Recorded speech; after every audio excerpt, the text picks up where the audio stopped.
Yo, what's up guys? Another knife, another day. Today we're going to be talking about the knife that has probably stirred up more controversy than any other knife on the internet in the past, I don't know, 5-10 years.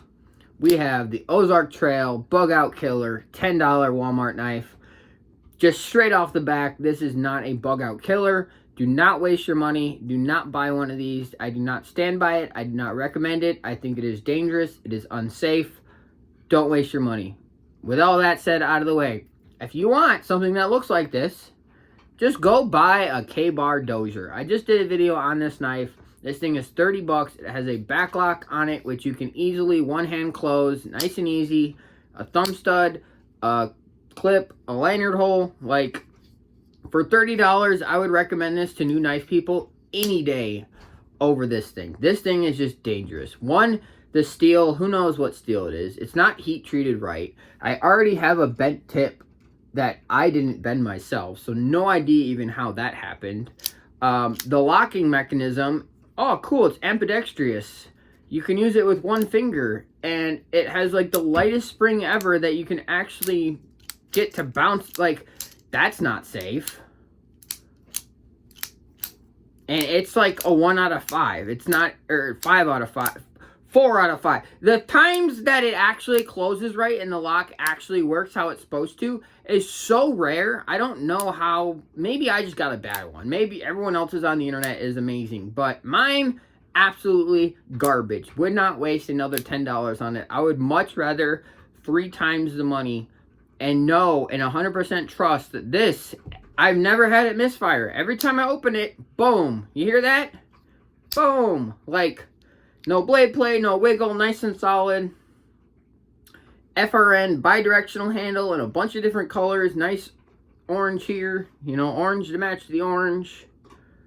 I guess the only thing that the Ozark Trail has that this doesn't is like a slight bit more blade length. Like maybe the tiniest bit. But I'd rather lose a 1/4 inch of blade length for a blade that I know is properly heat treated, that I know is going to hold an edge, that I know is going to cut, that I know is going to do what the entire knife and intention of a knife was designed to do, which is cut. And this thing, after 10 slices through cardboard, is duller than butter. The edge is so soft you can bend it on cardboard. It's just not a good knife. I think it is a scam. I think it's dangerous. I think Walmart should pull these from their shelves until they figure out that blade steel. Like, maybe if they can figure out a better heat-treated blade steel and charge $20 versus $10, then maybe I could recommend this. Like, it does have some nice features. If the axis lock actually worked and it wasn't a bouncy mess, if you actually had a deep carry clip with screws that were recessed, which isn't the end of the world. I don't know.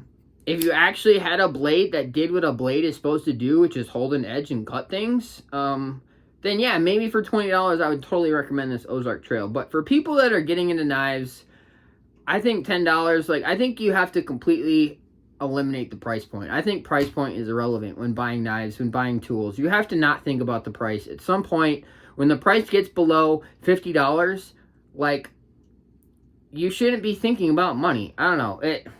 When I go to Harbor Freight and I see that there's a $50 tool and a $10 tool, I'm buying that $50 tool. There's nothing that the $10 tool can do that $50 tool can't. And I don't know. It's just like the money versus your investment.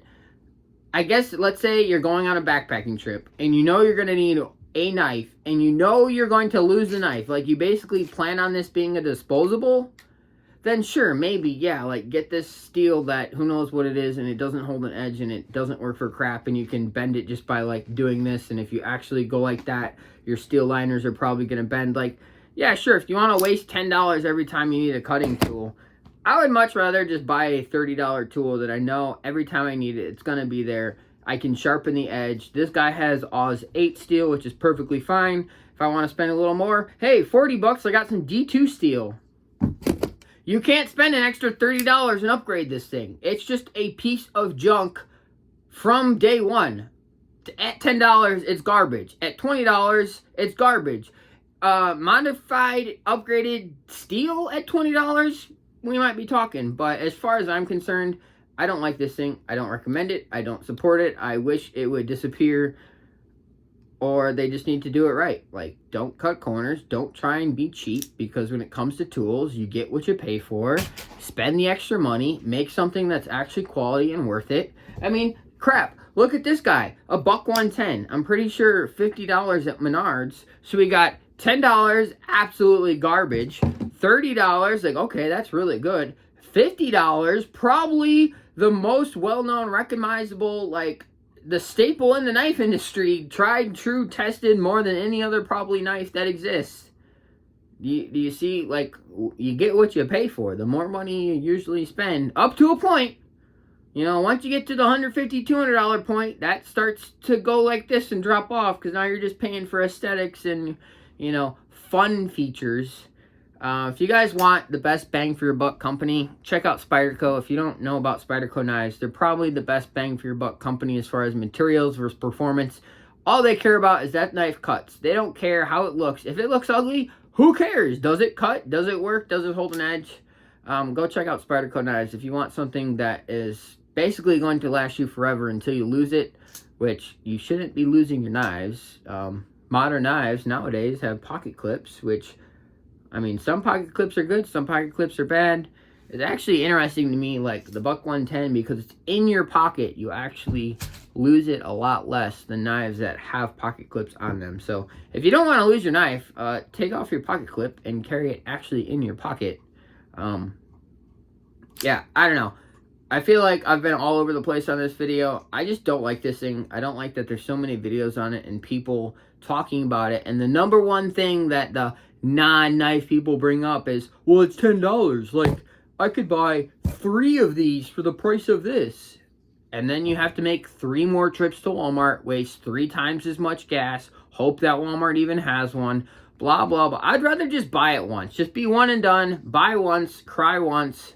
Stop wasting your money on cheap stuff. Just buy a good quality product that you know has, like, Bob Dozier. If you don't know who that is, just go do your research. Like, this thing is very well made. The heat treat is very well done by a company that knows what they're doing. Unlike this no name, who knows what steel it is that we already know has the worst heat treat ever, because no tip should do this and bend. Like, that's just unexcusable. That's not safe. I don't recommend it. I don't support it. Screw this. Go buy this. Don't waste your $10. If you really feel like you need to spend $10 that bad, just, like, go to Subway and buy a footlong. You'll be a lot happier in the end. And then spend another $30 and go buy a K-Bar Dozier. You're $40 deep, you got a full belly, and you're happy. That's it for today's video, guys. I think I've said enough. I know it's kind of all over the place. But you get what you pay for these days, and if you really want to get the best bang for your buck as far as materials and performance, check out Spyderco knives. They're probably my top #1 brand that I recommend to people, especially non-knife people, because it's fun just seeing the reaction when they see the just utterly ridiculous designs. Like, Spyderco has some ridiculous designs, and then they have designs, you know, which are just staples in the industry, like the Spyderco PM3. And what's cool about Spyderco is you can get different blade shapes, you can get different steels, all of them super quality, made in America, USA Earth. Oh, it's on this side. A absolutely great company, one that I 100% recommend supporting. I would give my money 10 times over to Spyderco versus that other, whatever brand that was, Ozark Trail, Walmart knife, whatever. Also to think about, say you buy an Ozark Trail Walmart knife. Does it have any warranty on it? And everyone's argument, oh, I can just go to Walmart and buy another one. Well, you've seen how people have had issues finding them at Walmart.